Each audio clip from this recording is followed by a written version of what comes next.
Second Cup is brought to you by Roswell Park Comprehensive Care Center.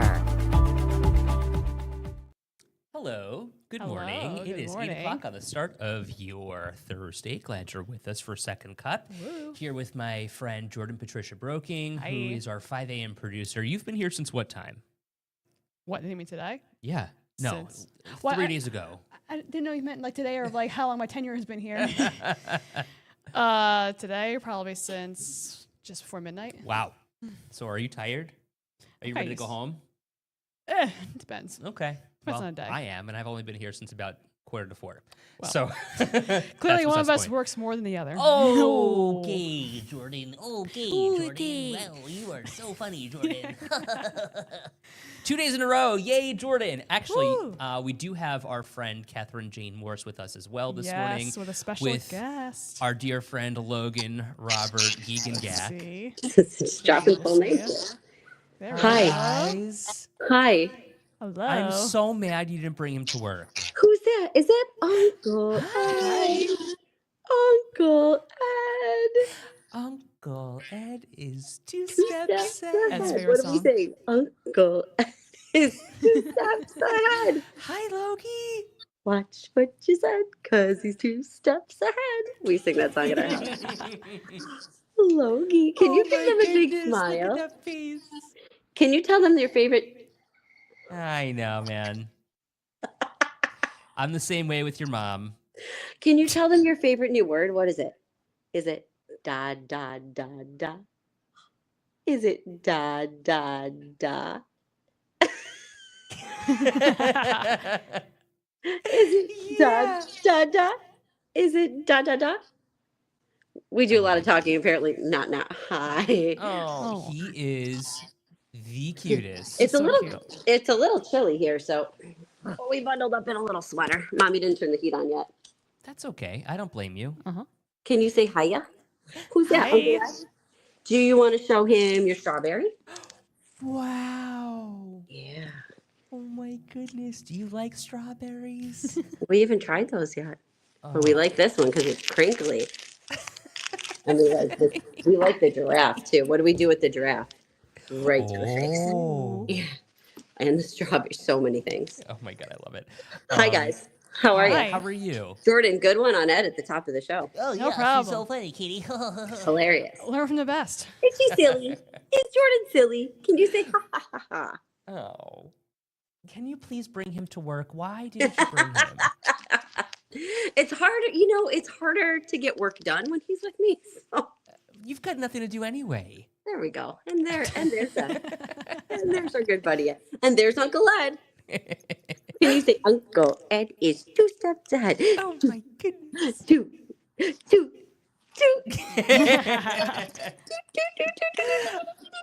Oh, look at that smile. Oh my god, he is little Paul. He looks so much No. like Paul. See, I look like Mama.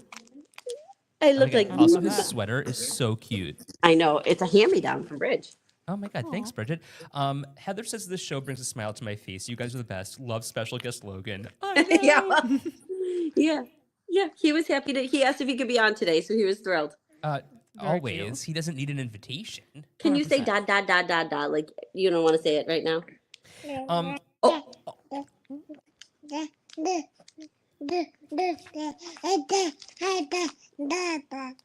Oh, can you say ma ma ma ma ma? Can you say ma ma ma? Work on that today. that data was crystal clear. We don't get a lot of ma. Can you say ma ma ma? Or is it da da da da? Who's more fun, Mama or Dada? He's not like you, Ed. He doesn't talk on cue. Da da da. Oh my gosh.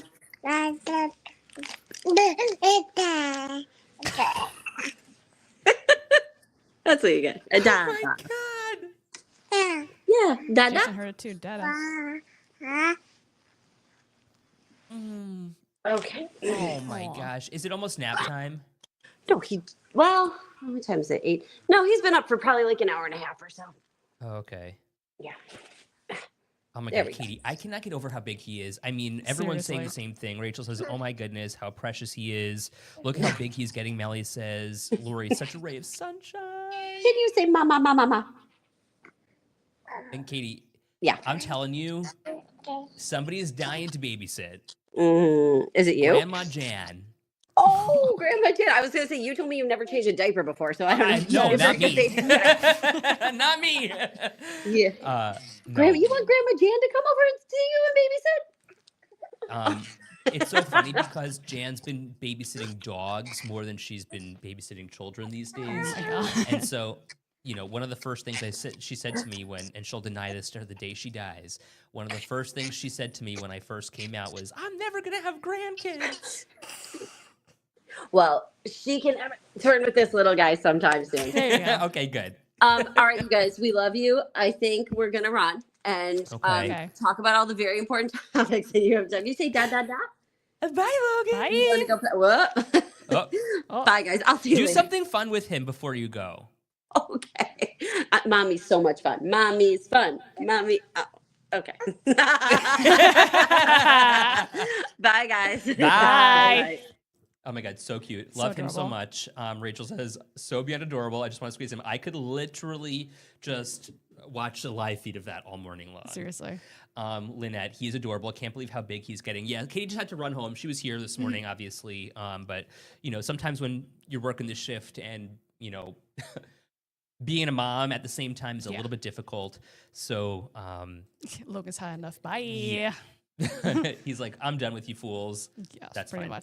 much. But we're glad that you're with us to start the Woo. day, and we're certainly glad that you're with us to have some really good conversation with us. This is kind of an interesting one, and we started talking about this yesterday during our 5:15 live stream. And one of the things that so many Western New Yorkers know, and if you are familiar with television around Western New York, there was always this one commercial that will live rent-free in your head, and it's for MarineLand, right? Everyone loves MarineLand. Am I wrong or am I right? You know that commercial when you hear it. I made you Google it yesterday, Yes, and you have you did. been singing it nonstop? No, but Zach has. Okay, see? There you go. That one and African Lion Safari. Yes, that's the one that Zach covered. Fun, wow. Bottom line is, MarineLand did not open this year. Yep. And there are about 30 beluga whales that are, frankly, at risk. Safe to say. And they are facing the potential of euthanasia because there's A, no money, B, Ottawa will not let MarineLand ship these whales out to China, which is something that they wanted to do. And then they can't be let out into the wild because they've lived in captivity for so long. So what do we do? And this is one of those stories that I think it sparks a lot of emotion. I think it does. It gets people going here. Yeah, exactly, Rachel. This story upsets me. Heather says it's such a sad story. I really hope they figure it out and find them a home. And then, Jason, the orca are so cute. I hope they don't euthanize them and find them homes. How do we move forward here? And when you see that these animals are kind of being used as almost, I don't want to say a pawn, but when they are used for, I guess, like, are they being used for conservation purposes? That's what I'm wondering. Kind of that's what the conversation we were having was earlier in the newsroom, just about the purpose of, even if they were able to be exported to China, what would they have done there? Right. Like, would they have gone to their, sanctuary or zoo? Or would they have been, not to throw even more, darkness onto the story, Right. but, used for food or hunted for, some of the other, resources that they can get out of whales. Well, and we don't know. Yeah, we don't know that whatsoever. But who's to blame here? I mean, do we allow these things to happen under our nose, right? Like, is this almost, yes, they are used, period.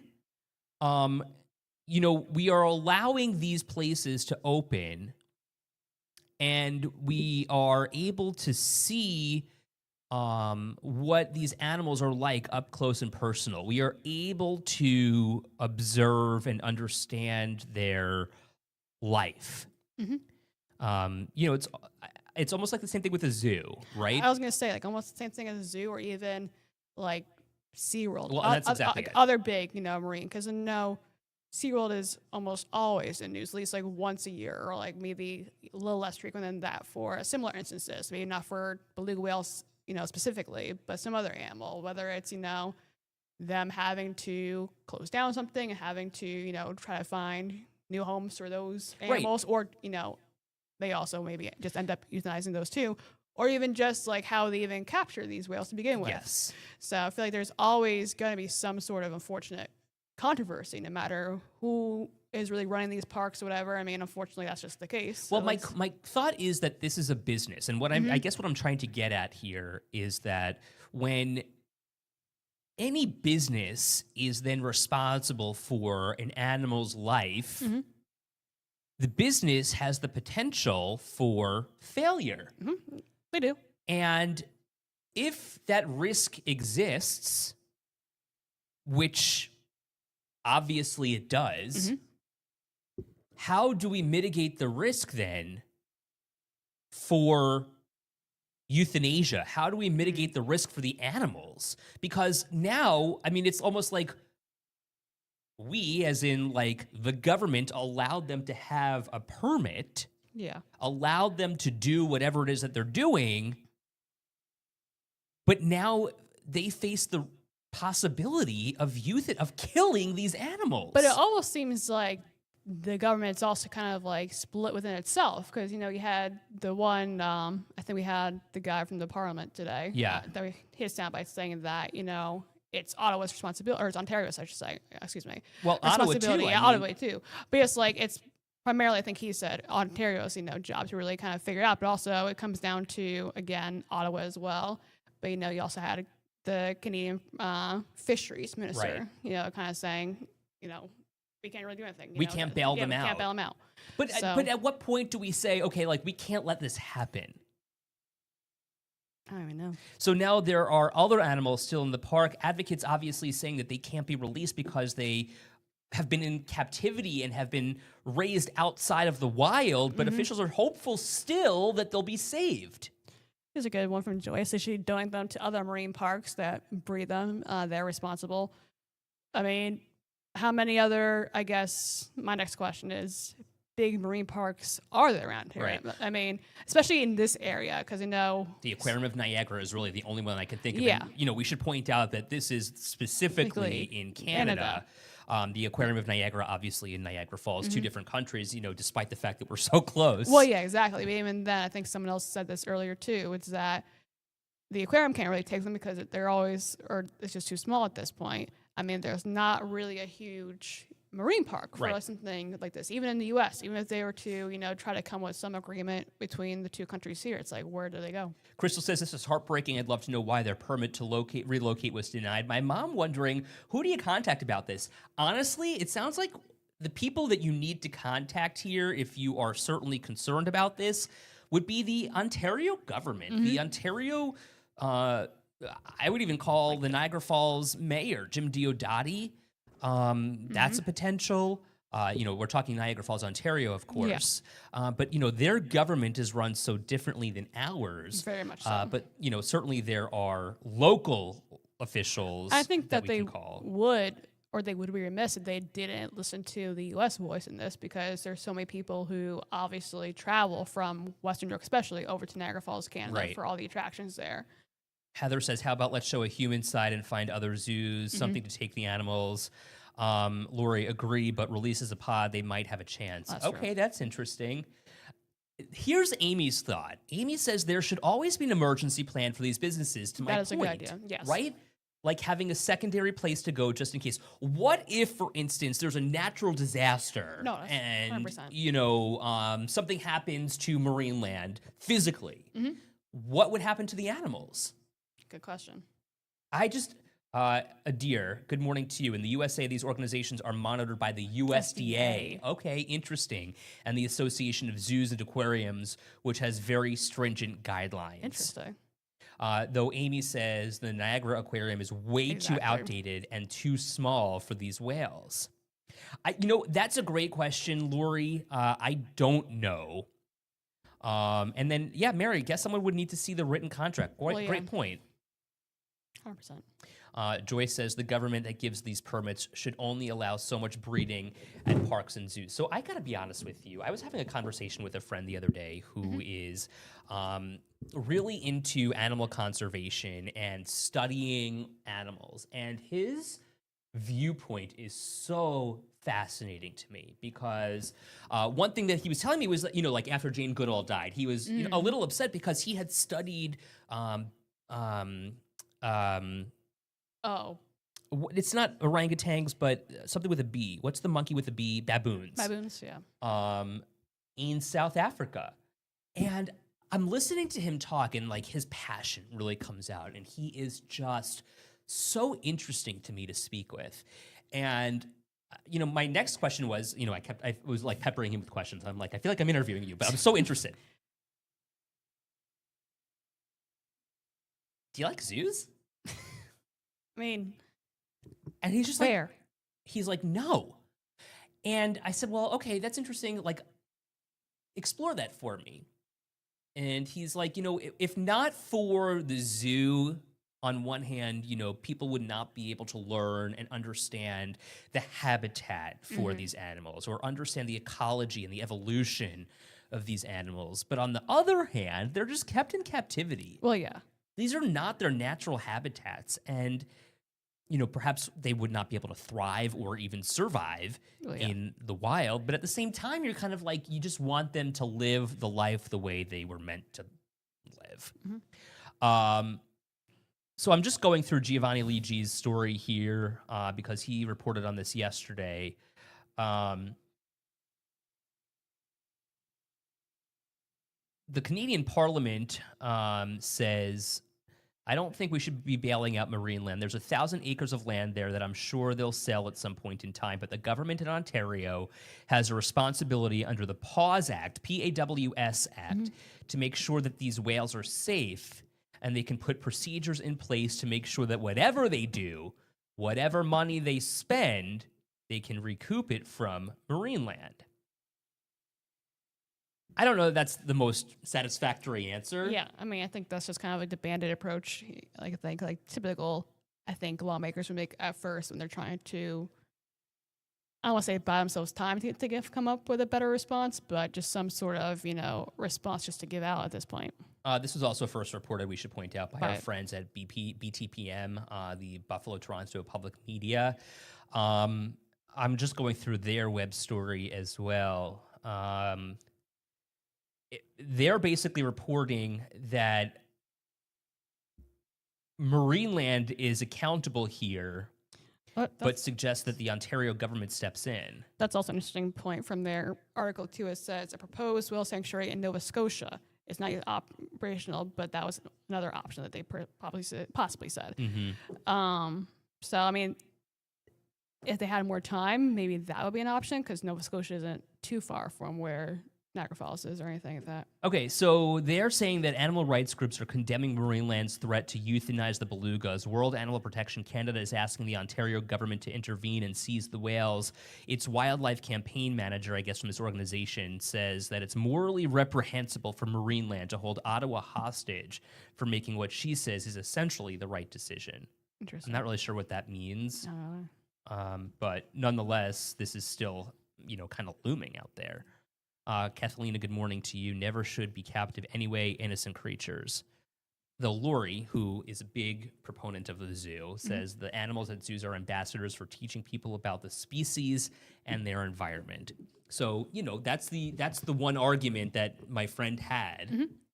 But when you study these animals in their natural environment, in their free range environment, it becomes a little bit of a different scenario, I think, for some people who 100%. are truly advocates for these animals. Definitely. Joy says these poor whales are living things, not dollar bills. I stick by what I said. They need to be donated, not euthanized. It's a very preposterous situation to be in. It's a prickly situation to be in because, again, it's like the risk and the benefit. And if they don't have plans to mitigate, even though perhaps they should, and again, we don't know if they do or don't, but you would expect to see that plan or hope that they were sticking to it if they do, in fact, have one. Yeah, well And Elizabeth, right, maybe this is the period at the end of the sentence here. I agree with Lori, but it's also on us to make sure they're kept safe. hold them accountable. Deer says, MarineLand was an amusement park with animals, not a science organization like the Buffalo Zoo. That is true. Fair. While that's looming out there too, one of the other things that's looming is that government shutdown. And I want to hear your thoughts on this because healthcare, it seems, is the big hang up. Here we are, Definitely. day 9 of this government shutdown. And it seems to be that there's no end in sight here. No, I think they've said before that they've almost come to a stalemate at this point, just because I think we had Kirsten Gillibrand on the show today. She was saying how Democrats are ready, like they want to, try to come with some sort of agreement or negotiate with the GOP and everything. But on the other hand, you have President Trump, who said that when it comes to healthcare, that he would consider it, but only after they fund the government again. So And reopen it. So it's kind of very much I don't think really there's too much negotiation really happening. 'Cause I Right, feel we're like still they're all- miles apart. Yeah.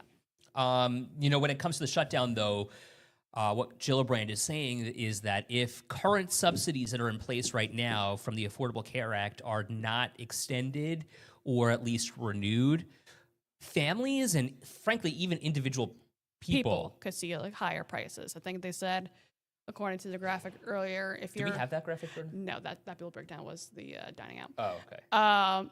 The thing was, if you're a single person making, I believe, was $60,000, you would see a 32% increase in your We're monthly talking almost a premiums. third. Yes, and then if you were a family of 4 making, I believe, it was 130,000, you would see 21 or 22% increase. So for the single person right now, if you're paying, I think it was $330, I want to say a month, you would be paying over $430 next year. Then if it was a single family or the family of 4, I want to say it was just over $1,000, and then it would go up next year $1,200 or a little more than $1,200. Where are you getting this money from? Exactly. Tina says, tell me again how they work for us. Seriously. Right. This is a big problem for a lot of families when you consider this. However, the Republicans are saying that the reason why these subsidies should not be renewed is because they were in place as an emergency procedure, emergency precaution. That was only supposed to be temporary. It wasn't supposed to be beyond, I think, as Congressman Langworthy said, beyond COVID, beyond Right. the pandemic. That's what he said, that it was only for the pandemic. It was only supposed to be a temporary emergency solution. That was it. Danielle says that's insane. Thank the people who voted for Trump. I'm interested in hearing what Trump supporters think about this. I understand that, it's down political lines, but should we be extending these subsidies that were there as an emergency precaution, like an emergency stopgap is what it seems? Should that be extended on the backs of the American people? Oh, yeah, exactly. And should we reopen the government and then have these conversations?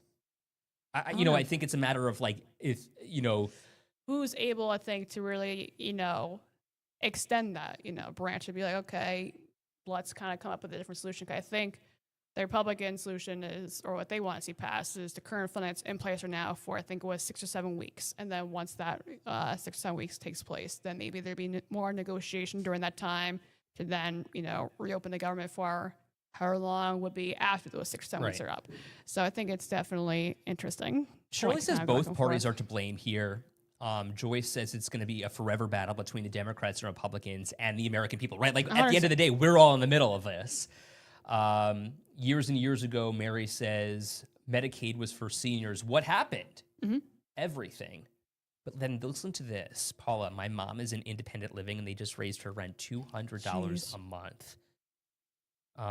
Crystal, that's what happened with Social Security. It was supposed to be temporary. Now most retired people are depending on it. Here's another one from Sarah, too. If they reopen the government before having the conversation, you can count on healthcare costs rising. I'm interested, Sarah, why do you think that? I'm surely wondering, why can't they all just work together? Well, because, again, we've reached this point of no return here, where the base of one party is almost like commandeering the entirety of the party on both sides. So it's almost like, who do you serve? Exactly.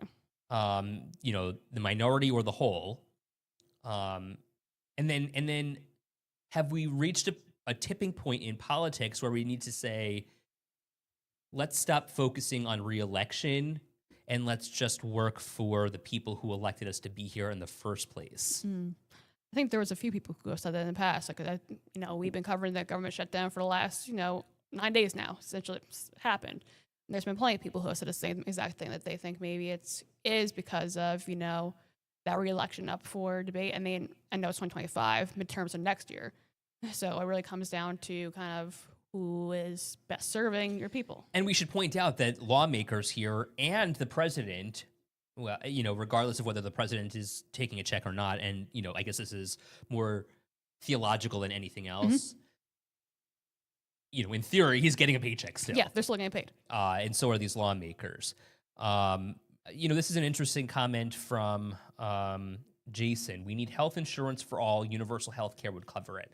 Now, Jason, I'm interested in hearing what other people think about this because, to Joyce's comment, American people, when American people depend on the government, no one's going to give in. I mean, that would be us depending on the government in its entirety if we're calling for universal health care. And I wonder, Jason, if you're okay then with your taxes going up as a result of having universal health care where, it's less of the employer paying in and much more of the taxpayers funding that kind of plan. Yeah. I mean, where does comment go? I just saw someone else. Oh, here it is. From Well, Elizabeth. and hold on one second. Sorry. Yeah. When you look at universal health care, that's something that happens in Canada. No, it is. There was a push in here in New York to get universal health care or child care, one of the two. Most likely child care. But even that, though, still, as you said, that might, depend on the backbone of, us paying more to actually, support this initiative. Well, and then look at the holdup to see a doctor in Canada. It could be so long before you're actually able to see a doctor, and there are so few doctors, frankly, as a result. Even here, in like the rural communities, Right. we've had several stories where, people are trying to get mobile clinics or some sort of better transportation to their own doctor down there because I think, we've said before there's maybe only like one doctor per 1,000 people. Like I think it was There's like a a shortage. dentist. Yeah. So I like Elizabeth's comment. what happens when some services start to get interrupted, like SNAP and SSD? I mean, I think earlier this week we said that, I think it was WIC, if Women, infants, and children. that if the government doesn't reopen within the next 2 weeks, that all of their funding will probably likely run out. So what's going to happen then come, November, December, when all these people who rely on it, I think it's like millions of people, millions of families. I know that for certain, I can't think of the exact number right now. But also SNAP as well. They were saying how, they're able to get the SNAP benefits out to those people this month. But what about the recipients for next month? Right. Because of all the funding. And Social Security checks will be delayed as a result of all of this. Danielle says universal health care isn't that great as you wait so long for approval and taxes are up. That's kind of my point here. So I wonder, and I'm not saying it's good or bad. I'm just kind of playing devil's advocate here, Jason. So I want to make sure that we're sharing voices on all sides here. Danielle, though, says stop the lawmaker's salary and they will agree real fast. Money talks. How is that acceptable that these lawmakers are being paid, but people like the TSA, the people in air traffic control towers are not getting paid despite the fact that they are essential? And as we've seen, that's already worsening the situation. I mean, we've already been dealing with an air traffic controller shortage and for months now, almost a year. So now to see, I think we said this earlier today, that more people are calling out because it's like, why show up to work if I'm not going to get paid? Well, and then what about the people who potentially face no back pay whatsoever. if the president's threats go through?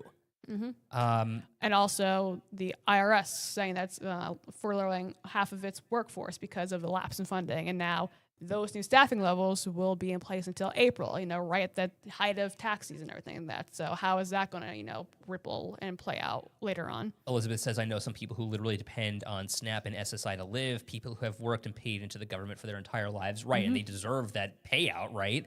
Peter says it's greed and ego playing out. 100%. Julie says, back to the rock and roll band called I'm from the government and I'm here to help you. Rock and roll, baby. Listen, we got to get the show on the road. Yep. We're certainly glad that you're with us on this Thursday. Tomorrow's Friday. We'll look ahead to a Monday night game in prime time, Bills, Falcons, and we'll break that all down for you tomorrow. Hope you have a great day. Bye.